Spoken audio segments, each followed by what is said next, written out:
I became inspired to write Locked In when one day I was sitting in my room at my desk doing some work, and it was getting dark. There was nobody home. The door was shut, real quiet, and I just had the thought: what if for some reason I could not get out of this room?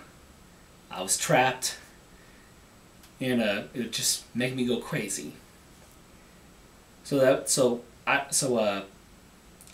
I thought that, and I'm like, oh, I think I can get something out of this.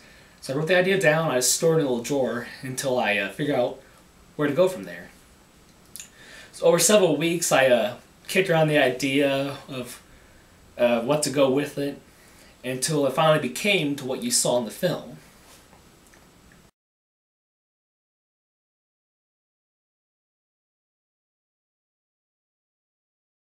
When I was making the characters, my character Kevin, he really didn't need that much thought. It was just simple. It's just a normal guy doing everyday activities, and just becomes trapped. He freaks out. He's just alone, scared, and he just loses his mind. You know, so like I said, really no thought. But it was the villain, Dr. Young. I spent a great amount of time trying to figure out what I want him to be like. Of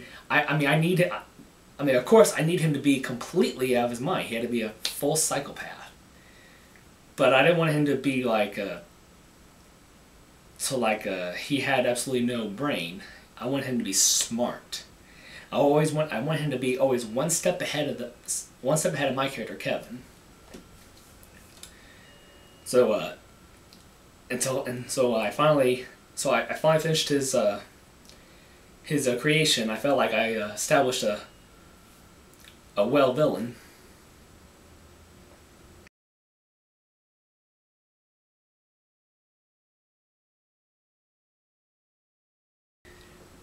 There was a problem when it came to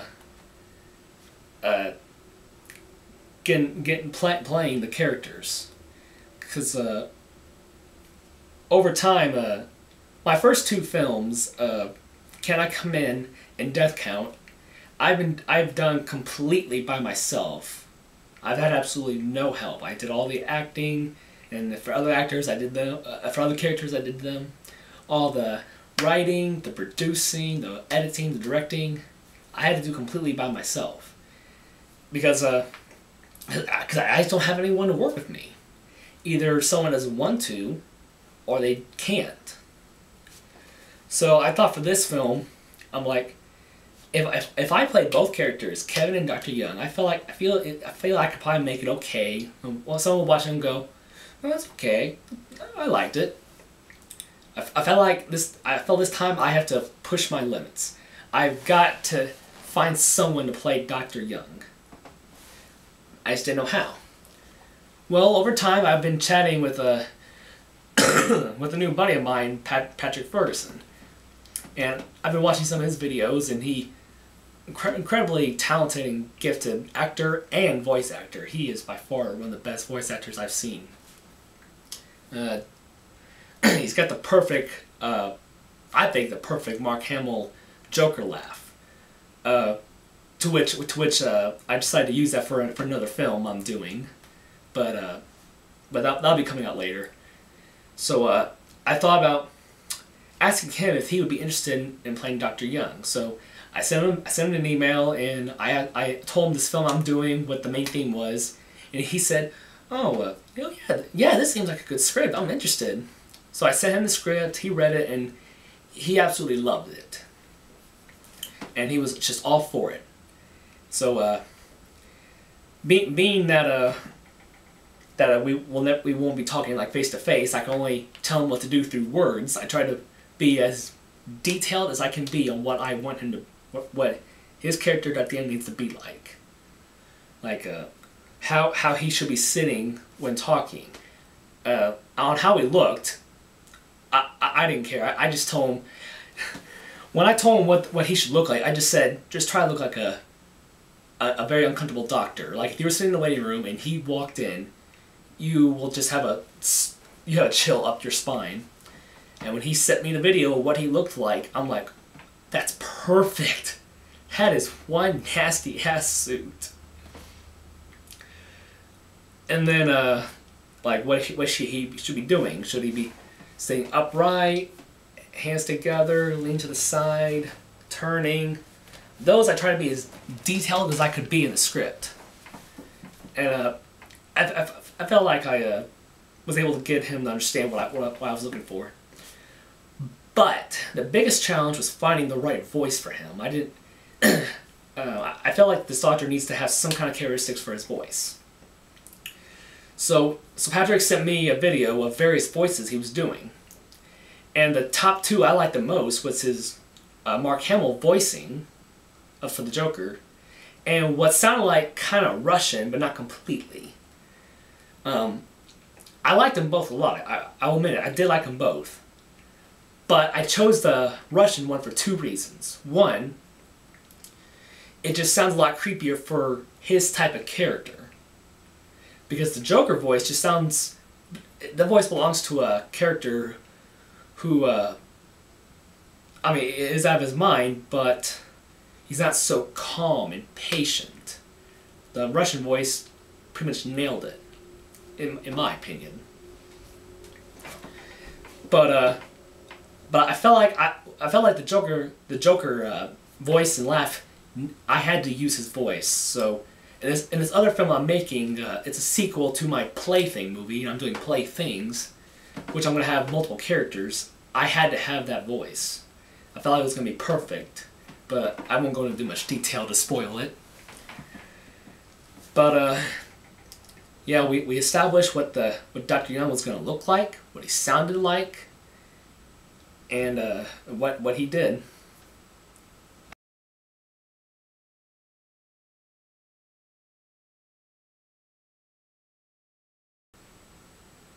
When I was filming Locked In,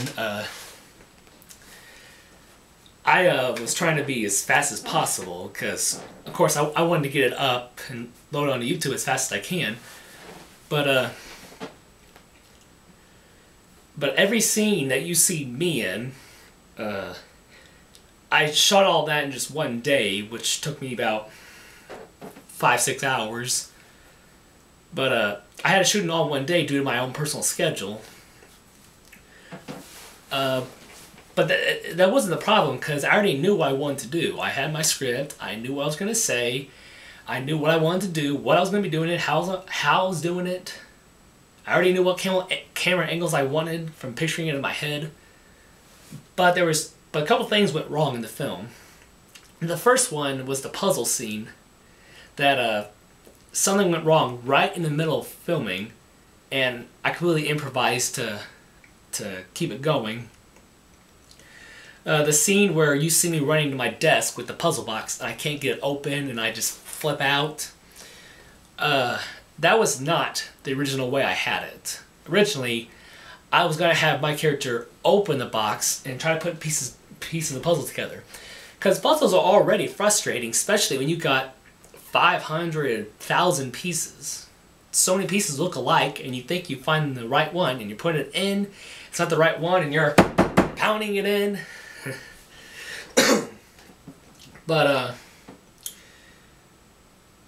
that's not the way it happened, because a month ago I was cleaning out my one of my upstairs closets where all the puzzles were, and the puzzles I have are just so old and worn out.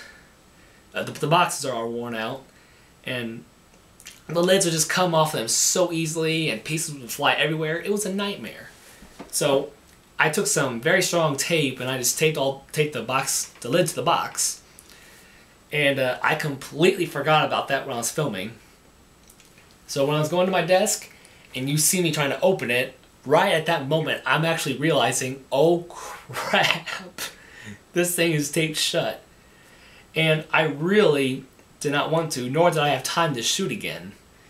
So in that split second where you see me shaking it, I had the thought, that split second I thought, what if this kid was given a chance to not be bored? Only the doctor made it to where he can't open it. So I thought that was a pretty good. So I thought that was a good idea. So I decided to go with it.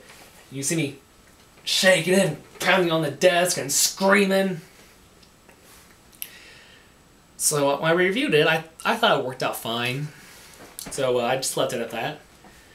The second part was the ending. Not the very ending with Patrick, but of my death. That's it's not originally how I wanted it.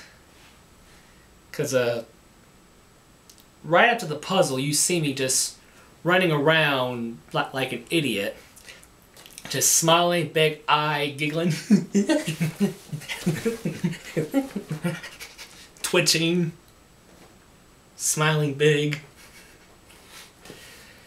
Again, not how I had it.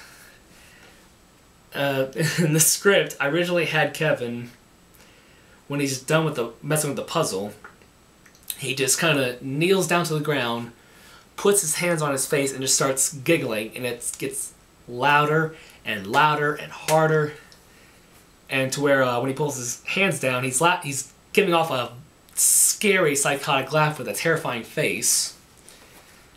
Only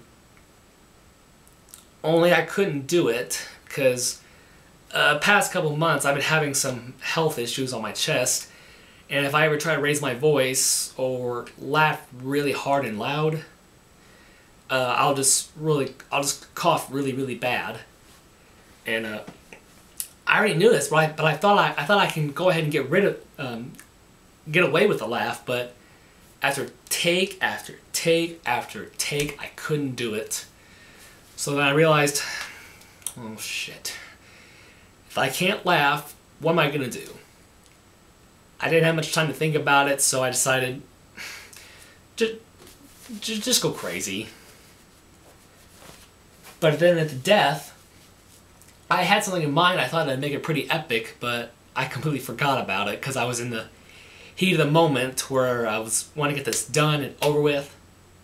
Because when Kevin drinks the water and supposedly he's drinking the poison one, I was gonna have some nasty, I guess vomit stuff come out when he's choking, and then collapse in front of the TV. But I completely forgot about it, and I just coughed and just fell off the bed. Not as cool as I wanted it to be. I mean, it was just simple but weak. So I decided just to let it go for now, and when I have time, hopefully I can reshoot the right scene and then re-edit the whole movie to where I can change the ending. But I mean, I don't know for sure if I'm going to do that. I'd like to, but I'll just see what I'm going to do. But it was all over, and everything was edited. It was uploaded. I felt like that Patrick and I did a splendid job.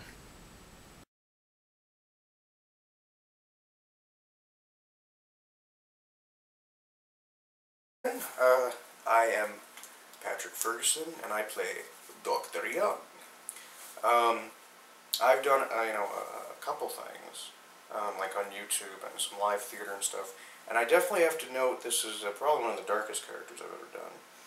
I got to do a little independent thing that that was one of my own, where I played the Joker from Batman, and that was dark, but it still had a lot of humor. I mean, it's in the name. But this character is just a real psychopath. He, I mean, some people wake up and, they have some eggs and some coffee, and to them that's a good morning. He wakes up, puts on his nasty-ass suit and his tie, and tortures people, and for him that's a good morning. So, this character is really fun to play. A little gross at times for me as a person. And finding the accent, or voice, was the hardest thing. It started off almost kind of Russian, I killed your dog, it's all good. And then it ended up more like this, and I'm not sure what this is. You tell me. That said, I'm Dr. Young, and hopefully I'll be seeing you soon in your home.